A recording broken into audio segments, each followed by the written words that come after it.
All right, let's look at the homework 10.3, problem number 4.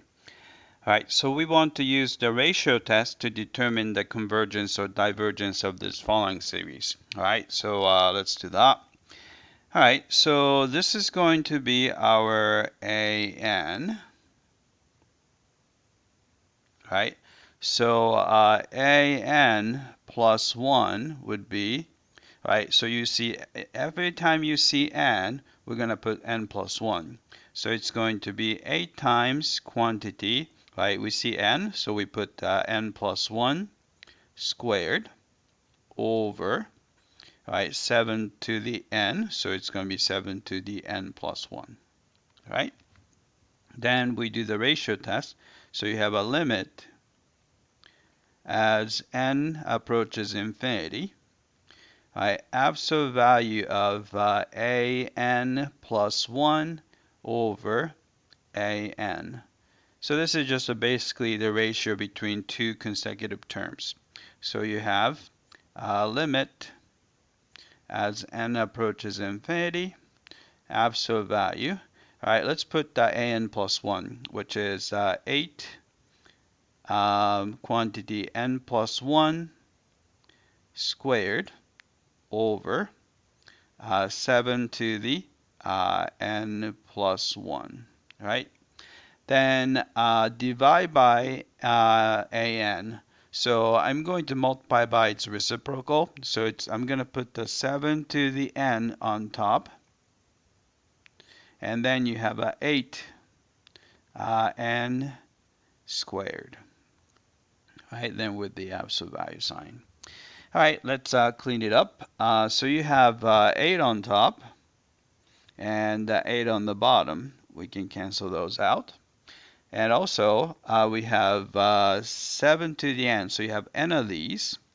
You have 7 to the n plus 1. So you have n plus 1 of these. So I'm going to just scratch out that. You have still have 7 left on the bottom.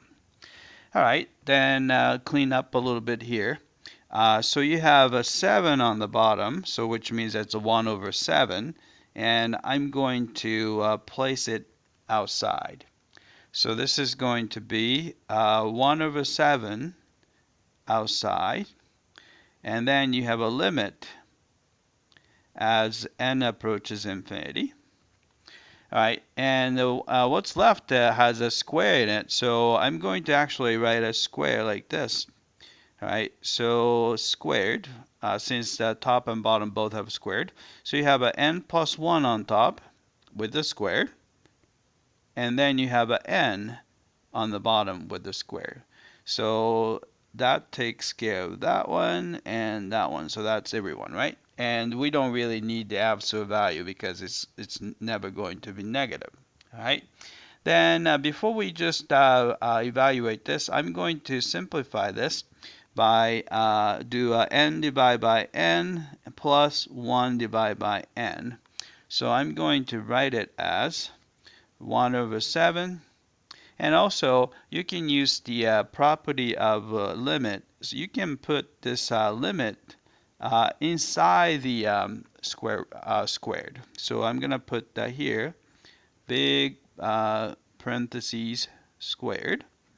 Then we're just taking a limit of, as n approaches infinity. Actually, I'm going to put a bracket instead of parentheses. So I'm going to put the square bracket here, right? So that I can use parentheses here, right? So n divided by n is going to give you 1 in addition. And 1 divided by n, so I'm going to write it as 1 over n, right? Then as n approaches infinity, 1 over n, 1 divided by a really big number, is going to approach 0. So this goes away. So limit is going to be 1 squared times 1 over 7. So this is going to be 1 over 7, right? All right, since this ratio is less than 1, we know that this is going to be convergent. All right, so let's type it in.